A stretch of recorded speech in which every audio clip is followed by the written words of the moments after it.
à toutes et à tous et bienvenue dans cette émission Chrétien au quotidien avec Mickey Audrey Hardy. Audrey, bonjour. Hello Nico, content de te revoir. Idem, Mickey, bonjour. Bonjour Nicolas, ça va? Merci à bien. Très bien, je te remercie. Cool. Merci à tous les téléspectateurs qui nous regardent et à toutes les questions qui nous posent sur les réseaux sociaux. On a beaucoup de questions qui nous sont parvenues et spécialement une question d'Emmanuel qui nous dit qu'elle est maman de 2 enfants et que la télévision et que les tablettes sont omniprésents et incontournables chez elle. Elle cherche une solution, elle nous demande une solution. Donc on a intitulé cette émission « Les dangers de la télévision ». On va essayer de vous aider, on va essayer d'y répondre.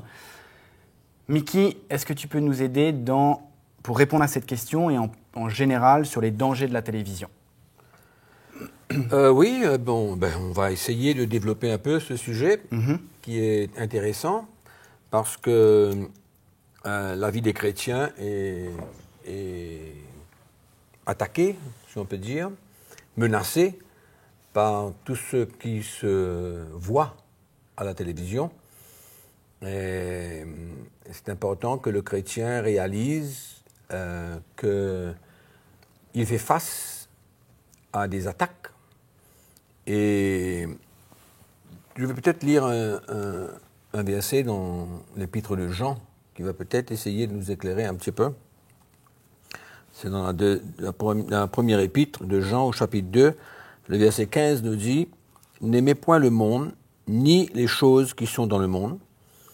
Si quelqu'un aime le monde, l'amour du Père n'est point en lui.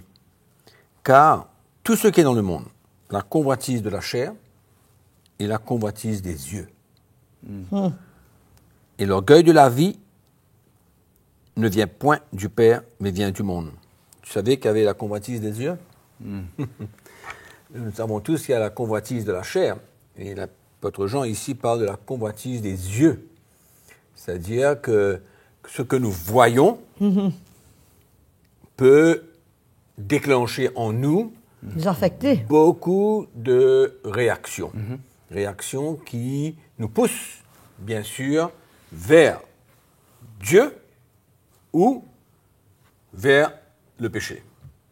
C'est une chose ou l'autre chose, d'accord? Et même le psalmiste, dans le psaume 119, il crie et il dit « Détourne nos yeux de la vue des choses vaines. Et bon, nous ne sommes pas au point où le Seigneur va diriger nos yeux, mais c'est un cri du cœur, comme quoi il réalise qu'il y a des choses tellement vaines que nos yeux peuvent voir et qui peuvent vraiment nous affecter dans notre relation avec le Seigneur et dans notre relation avec l'Église, le royaume de Dieu et tout. Donc, ce que nous voyons a une forte influence sur notre vie chrétienne.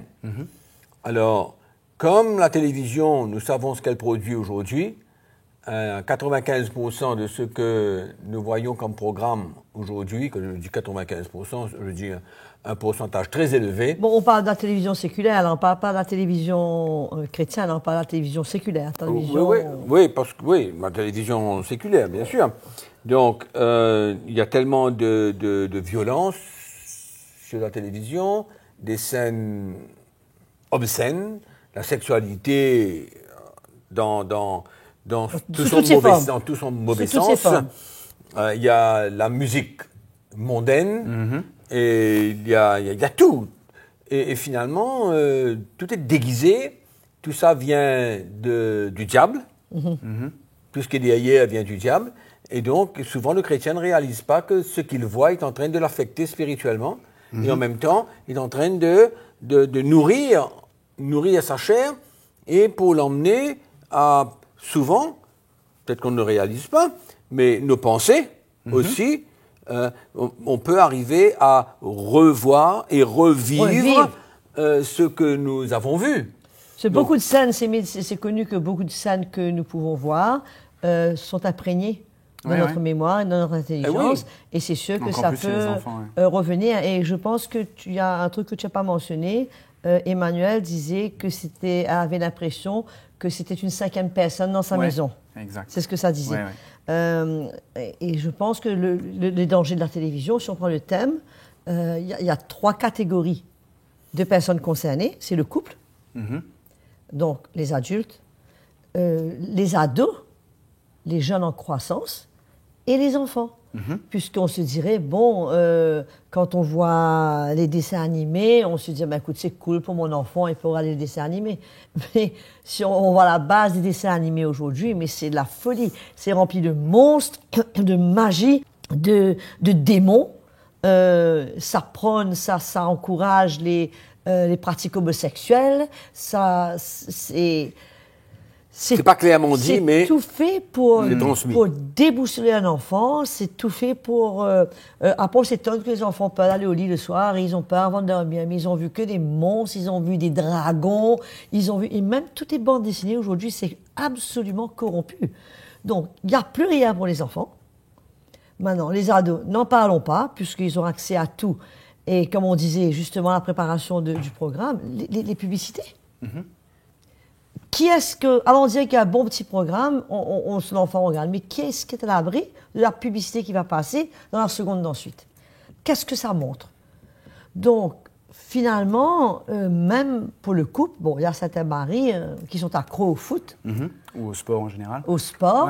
Et ça, il n'y a plus de communication familiale. La famille ne communique plus. Un est devant le foot, l'autre est sur sa tablette, comme disait Emmanuel. C'est pour ça qu'on peut faire peut-être 2 parties. Si on continue un petit peu dans ce qu'on dit, on peut parler du contenu, d'accord, le contenu et les programmes d'aujourd'hui. Est-ce qu'un chrétien peut aujourd'hui regarder certains contenus qui sont dans la télévision? Et l'autre partie, c'est la télévision en elle-même, la place de cette 5e personne. Donc, et on peut, est-ce que, oui ou non, est-ce que c'est juste un écran ou si c'est vraiment une tablette, je suis toujours avec, je suis là, etc. C'est pas vraiment le contenu, c'est je deviens ça. Donc, si juste on termine sur les contenus, est-ce qu'aujourd'hui, y a-t-il un contenu, on parle mondain, comme tu disais tout à l'heure, y a-t-il un contenu qu'on peut regarder? Est-ce que c'est trop dangereux de finalement laisser son enfant, même devant une émission sur les animaux, par exemple, qui va être coupée avec des publicités? Donc, est-ce qu'on peut faire confiance à la télévision? Est-ce qu'on peut faire confiance au contenu de la télévision? Écoute, moi je crois que il ne faut pas, aller un petit peu à l'extrême dans toutes ces choses-là. Encore une fois, la télévision doit être contrôlée. C'est sûr, tout ça. Et en même temps, les enfants doivent être éduqués par les parents et les prévenir de certaines choses qu'ils peuvent voir. Et moi, je crois que le gros problème qui existe, c'est bien le contenu, contenu de tout ce qu'il y a, parce qu'on ne va pas essayer dans un sens, on peut différencier entre le sport et tout le reste de ce qu'on peut voir. Donc, l'idée de faire les chrétiens comprendre aujourd'hui, c'est quoi? C'est que derrière tout cela, il y a une stratégie. Exactement. Il y a dans le monde d'aujourd'hui un combat. Un combat entre le royaume de Dieu et le royaume des ténèbres. Donc il ne faut pas croire que quand on regarde quelque chose ou quand on est dans un endroit ou quand on regarde un livre, on lit un livre, qu'il n'y a rien derrière tout cela. Tout ce qui est produit aujourd'hui, nous vivons dans un temps où Jésus va retourner bientôt. Tout ce que nous voyons et que nous pouvons toucher, que nous pouvons avoir accès, en dehors de la Bible et des bons livres chrétiens, etc., tout est corrompu à la base.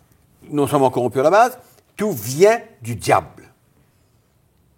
C'est là où le chrétien aujourd'hui, c'est ça qu'il a besoin de comprendre.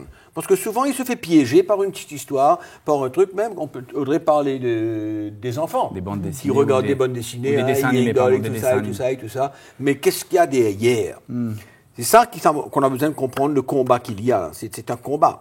C'est-à-dire que c'est ce que tu veux dire, c'est que la télévision est un outil entre les mains de l'ennemi pour pouvoir communiquer, transmettre, influencer, corrompre à ceux qui regardent, ceux qui écoutent. Donc, nous éloigner du c'est un outil, c'est un outil. C'est un outil comme beaucoup d'autres outils, comme la musique, comme beaucoup d'autres outils. Et la télévision est un outil que l'ennemi peut utiliser si on le laisse. Mais nous, chez nous, quand on a la télévision, quand nos enfants étaient petits, il n'y avait aucune chance que mes enfants allument la télévision, regardent ce qu'ils veulent. Il y avait un écran, mais il y avait des bandes dessinées que nous leur donnions, sur Moïse, des dessins animés sur Moïse, sur Esther, whatever, et ensuite des chants chrétiens.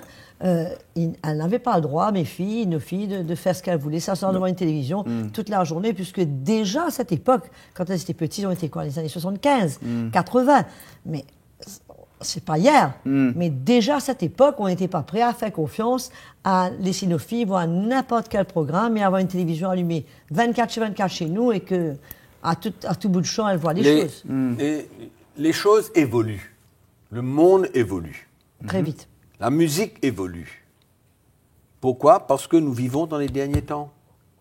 Et je veux insister sur le fait que les chrétiens doivent comprendre que derrière toute chose, à part, je me répète, à part les choses bibliques, il y a un but. Un but, c'est simplement pour gagner les chrétiens à la cause du diable. Pour les éloigner, pour les détourner de leur vrai appel. Et c'est absolument, allons dire, c'est subtil. Il y a beaucoup de choses subtiles. Mais le chrétien doit prendre connaissance aujourd'hui. Il doit être averti. Il doit prendre connaissance des dangers qu'il y a. Et pour moi, quand je vois à la télévision, quand il y a un programme à la télévision, je peux ressentir. Ça qui est le point capital pour les chrétiens aujourd'hui. Grandir pour arriver à ressentir. Qu'est-ce qu'il y a derrière? Qu'est-ce que je suis en train de regarder? Du monde qu'il y a, qu'est-ce qu'il y a là? Qu'est-ce que je peux toucher dans l'esprit? Parce que c'est ça la construction de notre vie. Et quand on grandit, quand on arrive à comprendre les choses de l'esprit, quand on arrive à comprendre qu'est-ce que Dieu veut faire dans ma vie, ma relation avec le Seigneur, j'arrive à ressentir les choses. C'est pourquoi il n'y a pas de question technique là-dedans. Oui. Il n'y a pas de question de technique là-dedans. Je dois pouvoir ressentir dans mon cœur.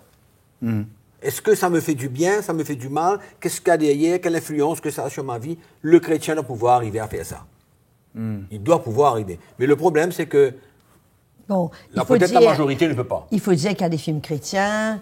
Il faut dire qu'il y a des films quand même à la télévision qu'on peut voir comme on dit, là, sur la nature, sur les animaux. Il y a de très belles histoires. Exact. Il y a de très belles histoires. Moi, je peux dire que j'ai vu à la télévision de très très belles histoires, des histoires de la vie d'un boxeur, des histoires de la nature, d'un enfant. Il y a des films chrétiens que j'aime. Et des films chrétiens. Donc, on ne peut pas tout jeter à la poubelle. Mais comme dit Mickey, il faut pouvoir discerner et savoir choisir. Il y a quand même des petits films qui sont tout à fait innocents, qui sont tout à fait cool, qui est vraiment pas grave, même que des ados peuvent voir. Mais il faut connaître d'avance, il faut savoir d'avance. Et moi, je me souviens, une année, on était dans une église qu'on visitait, et le pasteur, très content, puis il sait que Mickey déteste le cinéma, Mickey nous regarde. Si Mickey est devant un poste de télévision, c'est pour voir un match de foot ou à la limite de rugby. Bon, il a dit à Mickey, mais il y a un super film, je veux vraiment t'encourager, viens avec nous, on va voir le film. Et qu'est-ce que je peux te dire? Alors, je me souviens plus du titre, c'était... Je sais pas. Je me souviens, enfin, ça a commencé par des décapitations, c'était vraiment nul, quoi. Mais, Mickey va passer 5 minutes qu'il est parti manger des glaces. Mais finalement, il faut savoir. On ne dit pas, les gens viennent voir un film, en plus, ce genre de film. Mais bon, je pense qu'il reste quand même, dernièrement, je voyais l'histoire de Moïse, qui passait sur le prince d'Égypte, qui passait sur la télévision, mais c'était génial, c'était super, il n'y avait rien, c'était cool. Mais il y a des programmes éducatifs, il y a des programmes instructifs, il y a des programmes, il y a beaucoup de programmes qui sont bien, que nous pouvons apprendre des choses, mais bon. Il faut savoir. Pourquoi il faut arriver il faut trier, il ne faut pas juste laisser la télévision livrée à elle-même et juste brancher sur une chaîne. Après, on va faire autre chose et nos enfants sont là. Ils sont exposés à un tas de choses. Ça peut vraiment provoquer chez les jeunes ados des envies, des sentiments, des désirs qui sont pas du tout adaptés à leur âge. Et après, on s'étonne de voir nos enfants. On entend dire que notre enfant s'est mal comporté à l'école, puisqu'il y a beaucoup de rébellions, il y a beaucoup de violence, il y a beaucoup de ces choses qui sont encouragées, si tu veux. Le héros, c'est un petit garçon rebelle, c'est un petit garçon qui a du succès avec les filles, etc. Comment, finalement, est-ce qu'on peut donner une solution à cette 5e personne, voire plus, parce que tous nos téléphones, tous nos tablettes, la télévision, finalement, je crois quand Emmanuel nous écrivait, il y a 10 personnes dans la maison des enfants. Il y a 10 personnes. Chacun est connecté, est individuel. Et on discutait, on disait, il n'y a plus de relation, il n'y a plus de vie de famille. Donc, est-ce que... Est-ce qu'on doit être... Excuse-moi, Mickey, est-ce qu'on peut être drastique et dire, bon, on coupe, on enlève finalement, est-ce que c'est quelque chose du monde? Je sais qu'il y a quelque chose de super. Il y a quelque chose de super aux Seychelles, que je ne sais pas si c'est toujours le cas, mais à une certaine heure, il n'y a plus de programme de télévision parce que c'est de la famille. Donc quoi, c'est le gouvernement qui a mis ça? Oui. Il y a, mettons, je dirais, entre 7h et 8h30, il n'y a plus de programme de télévision parce que c'est réservé pour la famille. C'est pour encourager la famille de se retrouver, pour qu'ils prennent leur repas, de se retrouver ensemble. Et ça, je trouve que c'est génial. Puisque c'est vrai qu'aujourd'hui, si ce n'est pas le téléphone qui sonne, c'est un SMS qui rentre, c'est pas un SMS, c'est un WhatsApp, c'est pas le WhatsApp, c'est notre cas d'urgence, besoin de nous, c'est un mail. Et c'est toujours quelque chose d'urgent. Et tout le monde a quelque chose d'urgent. Et finalement, on est tous autour d'une table, on est avec notre téléphone. J'ai un ami qui a coupé la Wi-Fi chez lui, avec des enfants, entre 6h et 8h. Très très bien.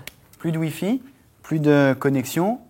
On est ensemble et voilà. C'est génial. Peut-être c'est des choses drastiques qu'on peut moi, je connais même un ami, un jeune, qui a fait un jeûne. Un jeûne de quoi? De téléphone? De téléphone. Okay. Il a fait un jeûne de téléphone pendant 1 semaine et il a réalisé le temps que son téléphone le prenait et le temps que ça le volait.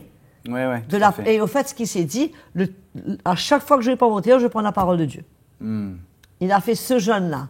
Ah ben, je crois que sa vie a été changée d'une manière radicale. Encore une fois, moi, il faut retourner toujours à la parole de Dieu.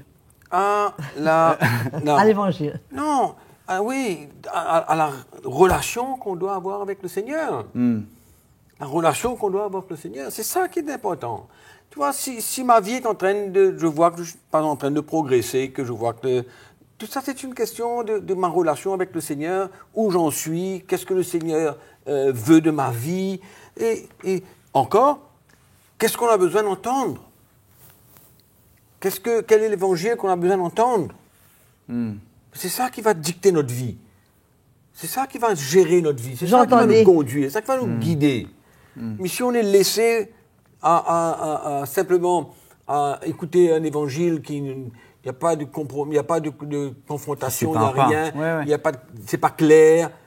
Comme on disait dans un programme précédent, il faut que on entende l'évangile pour qu'on réalise certaines choses. Parce que on peut vraiment parler, comment dirais-je, expliquer.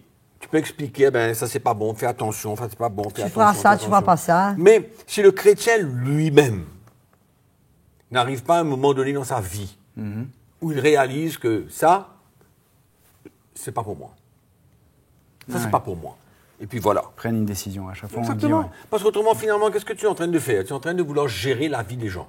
Mais le but, c'est qu'on puisse croître. Ce serait mieux que chaque personne prenne sa propre décision. Prenne sa propre décision. Tu vois c'est ça. Disons, demain matin, moi, on veut me dire de venir à un film. Regarder un film. Bon. D'emblée, pour moi, non. Alors, c'est pas facile. D'emblée, pour moi, non. Je déteste, premièrement, suivre quelque chose comme ça, là, et avoir écouté mot pour mot, la plupart du temps, je comprends rien. Mais bon, anyway, parce que je ne veux pas trop comprendre. Mais bon, je réalise que pour moi, ces choses-là ne m'intéressent pas. Ça ne m'intéresse pas parce que je n'ai rien à gagner là-dedans. Et qui disait qu'il faut faire attention à ce qu'on voit et entendre un évangile pur.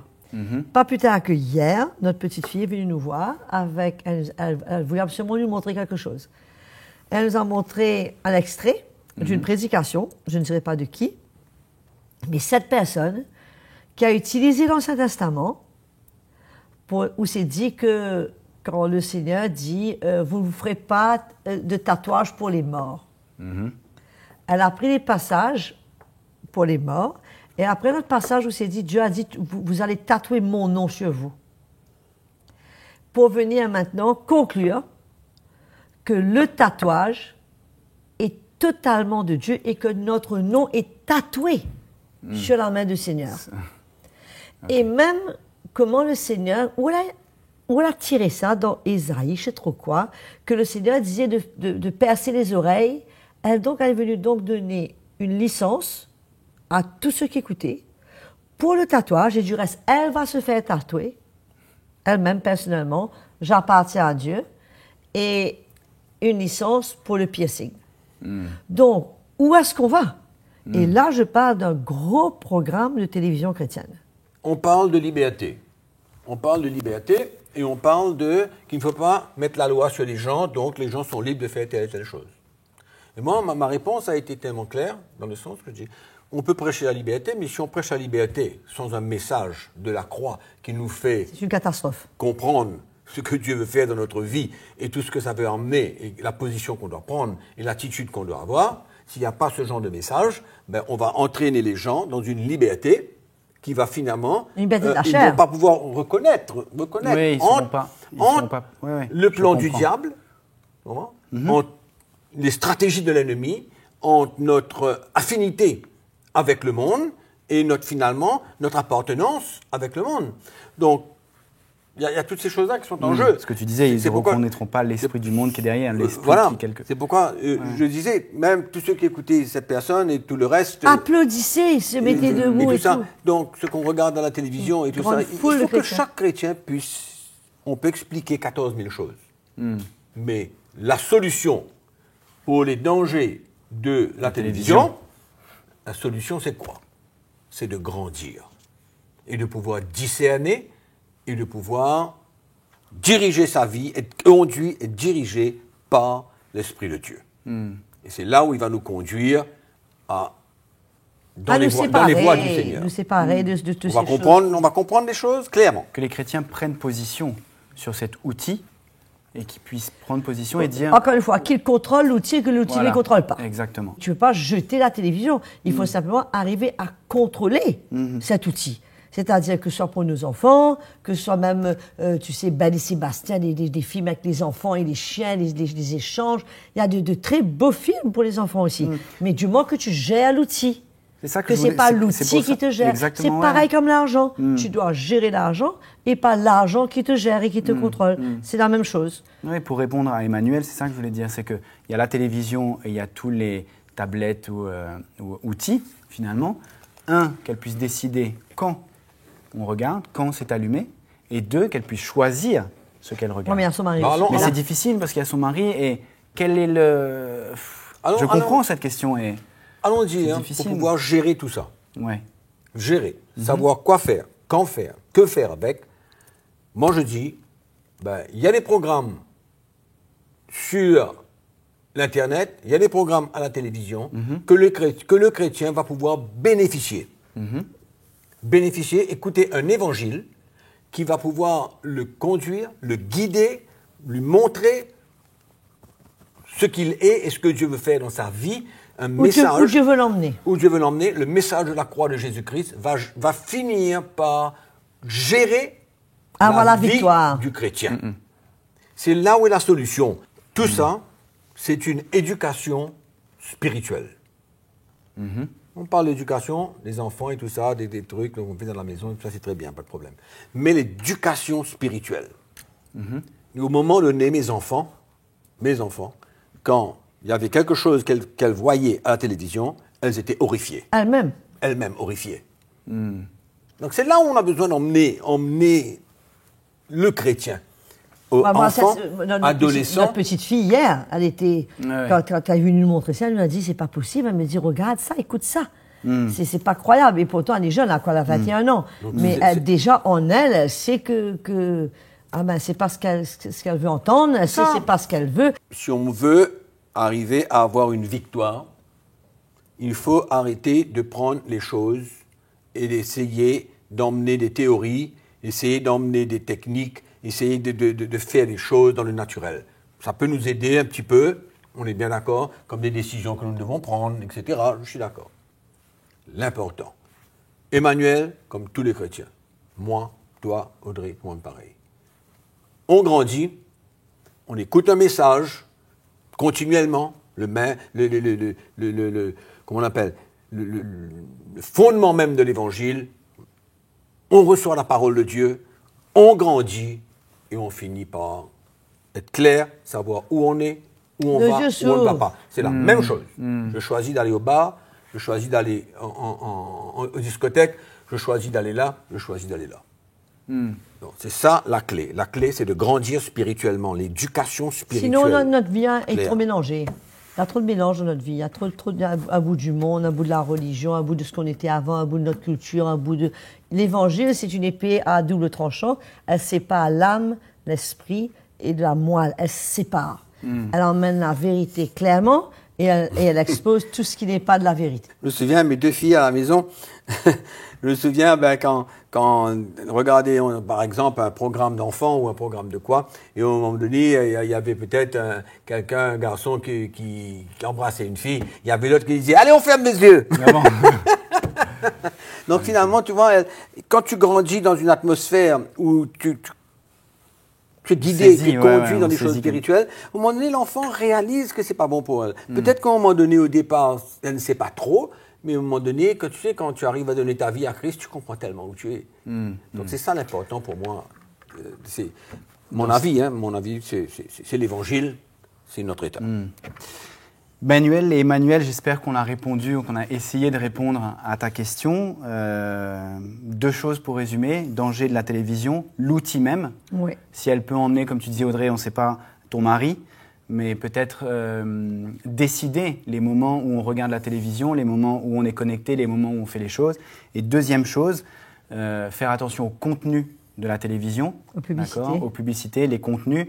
Moi, je disais toujours, il faut toujours regarder un contenu avant de le montrer. Exactement. Regarder un dessin animé avant de le faire. Voilà, je vous remercie beaucoup. Audrey, merci beaucoup. C'était génial, Nico, c'était très intéressant. Voilà. Mickey, merci beaucoup. Mon plaisir. Et à tous les téléspectateurs, merci beaucoup. N'hésitez pas à nous écrire sur toutes les adresses qui s'affichent sur votre écran. Je vous dis merci et à très bientôt. Au revoir.